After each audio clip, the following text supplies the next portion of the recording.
Let's talk about the problem of diversity in video games. And you know what? I don't actually even want to say necessarily diversity. I want to talk about hypocritical social justice trends.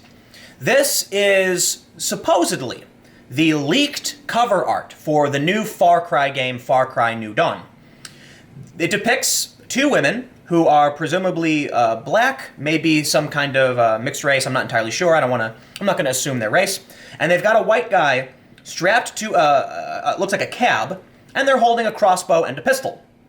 Now, when this first dropped, there was outrage from the anti-SJW type saying, how dare they, could you imagine if the roles were reversed and it was a black woman strung up with her shirt off and it was a white guy about to shoot her? There would be outrage. And this is a point that I want to make about the complete and utter hypocrisy. That this image shouldn't be... I don't think this image is wrong. Far Cry is a video game that's violent. You go around, you have weapons, it's a first-person shooter. So when I see this, I'm like, right. And it shouldn't be wrong the other way around. But of course, that's how power dynamics works. It's completely hypocritical. If you want to claim that one thing is hate speech, then and uphold it for everybody. But that's not the true goal. Now, here's where it gets funny. Apparently, these women are actually the bad guys. I don't know a whole lot about it, and I don't want to talk specifically about this, but it's now kind of flipped because these women are actually the villains, and they're killing a man, and so thus, this is the innocent person being killed by the villains. See, people saw this and at first thought these women might be the protagonists. And there were actually just a amount of people I saw, on Twitter saying, no, there's two women. It's likely they're the villains, right? You're not going to have a choice between two, characters, but because they have a character creation system. The funny thing now is, the journalists who at first were just like, oh, look at that, are now angry that the villains of Far Cry are, black women of color. Now, this video isn't going to strictly talk about this because I want to talk about something more important with the problem of diversity and social justice and the hypocrisy.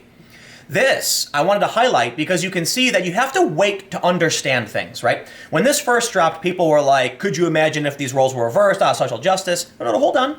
It turns out they're the villains. So Far Cry's not that bad, right? They don't think they did anything wrong. It's a video game with people who do bad things. Like, the video games have that. But the issue is when games are banned for being offensive, though historically accurate, right? We've heard about video games that depict World War II, removing World War II, designs and emblems because they're offensive. This is where it gets truly problematic. Let me go back real quick. Look, this is silly. To be mad over this cover because they're the villains or because they're killing a white man, I think is just silly, plain and simple. I don't think anybody. Look, there are people in this world of various races, ethnicities, colors, and they're allowed to be villains or heroes. So I see this and I was kind of like, yeah, I don't care. That's why I didn't make a video about it because I was just like, yeah, whatever, man. I understand if the roles were reversed, yeah, there'd be outrage for sure, and that's the hypocrisy. I understand that, but this is where the real issue comes in. According to Touch Arcade, Apple removes historically accurate strategy game Afghanistan 11 by Slytherin from the App Store for using the Taliban as enemies. As you know, the Taliban is an enemy of the United States. I'm not surprised a video game that's historically accurate that depicts that. However, they say, while it seems like the news cycle these days moves so fast, it's hard to keep up with what happened yesterday. Let's roll the clocks back to mid-2015. One of the primary controversies in the US was removing as many Confederate flags and monuments as possible from public display. That's still happening, by the way. For some absolutely unbelievable reason, Apple joined in and removed everything from the App Store that featured a Confederate flag, including but not limited to most, if not all, games involving the Civil War. This turned into such a massive story that it not only escaped gaming news circles, but escalated its way up to the mainstream media. This resulted in Apple eventually walking back those policies. How crazy do you have to be in the name of social justice to erase historical games? Look, I can understand an argument about statues, okay? There's a lot of people who want to tear them down. It's wrong to outright get a mob together and tear the statues down. But vote. Vote. If your community decides in a vote to remove the statue, there you go. I think there should be let me say this. Those who forget the past are doomed to repeat it. And that's why I get worried about the social justice, I do that in air quotes because it's really regressive, These regressive plans to erase history are terrifying because we will be doomed to repeat it. My opinion on the statues thing, take the statue down, put up a plaque instead, because we don't want to forget what that statue represented, or what, it means different things to different people. So keep the reminder there so we don't forget, and by all means put the statue in a museum or something. I think that's a fair response.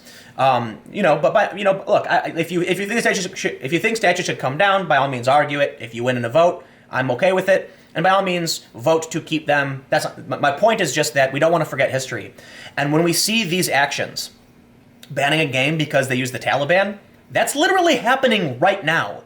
We're removing facts from our games, like actual reality that we try to imbue in our games to be historically accurate, to be more realistic, so that we can somewhat educational even, because of this fear of offense. The developer who got burnt the hardest by this seems to be Slitherine, whose catalog on the App Store consists of incredibly hardcore and incredibly historically accurate strategy games. To make these games so historically accurate, the battles played out inside of them take place in real-world scenarios. These games are very tastefully done and often serve as fabulous educational experiences as you replay various battles from history and clearly see how miraculous a victory was or how inevitable a defeat may have been. This is wonderful. When I grew up, I played a lot of video games that were educational. Some of them weren't too educational, but were still somewhat educational. In fact, my mom had a computer with tons of educational games. There was one game I played called Math Blaster, and you had a little castle, and there would be equations coming down in spaceships, and if you solved the equation, it would blow up the spaceship. Is that going to be considered violent hate speech against, non-human entities at some point? We have to realize that video games are fiction. They're fictional. The Taliban is still an enemy of the United States, and the Confederates no longer exist. You're not going to offend anybody, any Confederates, or maybe you offend the Taliban, I don't know. The point is, these things really happened. And so depicting them in a game is educational. It reminds us, not only that, but they talk about how this game is historically accurate and tastefully done.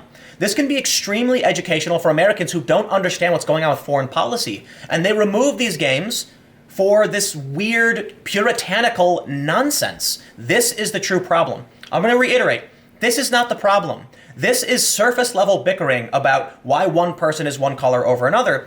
And I can again, I'm going to reiterate, the hypocrisy of if the roles were reversed, totally get it. But it turns out they're actually the bad guys. So when I saw this, I said, listen, look, sometimes villains are Mexican, Latino, black, white, Asian. Sometimes heroes are Mexican, Latino, black, white, Asian. This doesn't bother me. This freaks me out. Freaks me out to no end. Are my kids going to play games and think the Wubba Lubba Dub Dubs were the villains in Afghanistan? Are they going to make up a fake word? The evil foresight organization, the Iron Shield was the true villain, because these kids are not going to be allowed to play historically accurate games? Okay, listen. Our entertainment industry changes. Movies used to be the biggest industry. I believe now video games might actually be the biggest industry, or they may have surpassed movies. Not all movies are based in reality. However, look at Inglourious Bastards, right? Not historically accurate for the most part, but still talked about very horrible things that happened in World War II. But look at Documentary, okay? Documentary is based in reality. Video games can be both based in reality and based in fiction. If our entertainment industry shifts from a more, one-way traffic where you just absorb, you don't interact, and if that shifts from a two-way street, where now you're playing historically accurate games that are educational, where you can interact, and it can make learning fun, we're actually getting rid of that. We're getting rid of that because of this puritanical nonsense. They say, well, it would seem that Apple is at it again, removing Slytherine's Afghanistan 11 from the App Store due to people from a specific government or other real entity as the enemies. This is a particularly absurd removal because, as mentioned, Slytherine's catalog focused on historical accuracy. The enemies in Afghanistan 11 are the Taliban and other insurgents. But what makes Afghanistan 11 a truly interesting strategy game is that success focuses more on not killing people, instead working towards rebuilding a nation and winning over the hearts and minds of the local population, complete with the eventual withdrawal of forces entirely.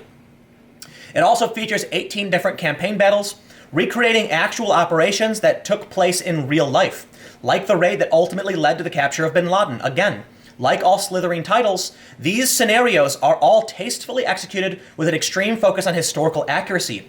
This is going to educate kids, or not necessarily kids, but young people who play the game. I have no idea what happened in the bin Laden raid. This game actually sounds really fun. I think I'm going to download it, because it would be great to see a not one-to-one, perfectly historical recreation, but a very historically accurate scenario that can allow me to better learn about what happened in these things. Unlike many modern video games, where the enemies are just generic brown-skinned terrorists, Afghanistan 11 is firmly planted in reality. Apple is no stranger to truly baffling moves, and it really sucks that for whatever reason, it seems Slitherine has been the target of so many of them. They're a developer who make very high-quality, very expensive, completely premium games. Exactly the sort of studio you'd think they would be happy to have on the platform, instead of taking every opportunity to chase away. Hopefully, they walk this decision back like they did the removal of Civil War games. But who even knows why Apple does what it does anymore? Why? Because as we heard from Tim Cook, it would be a sin not to ban these things. Literally. That's what Tim Cook said. Even though Apple hosts tons of hate speech from music lyrics, rap lyrics, things that have been around for decades, extremely violent stuff. Extremely hateful, targeting marginalized groups. They don't care. They're going to go after the historically accurate video game. Why? Because it's not real. It's not real outrage. It's just wielding power for no reason other than to say they're powerful. This is what scares me, okay? I'm going to say it again. Not this. I think this is silly. You get both sides angry about it. That's sure, I understand, again, the hypocrisy. But it scares me when these calls end up removing facts. When they start denying science, which they're doing. When they start denying history, which they're doing. That's when I get worried. And I think we're in for something pretty scary, because it keeps happening. Is it going to stop? I don't think so. I got some more videos coming up in a few seconds. Stick around. I'll see you then.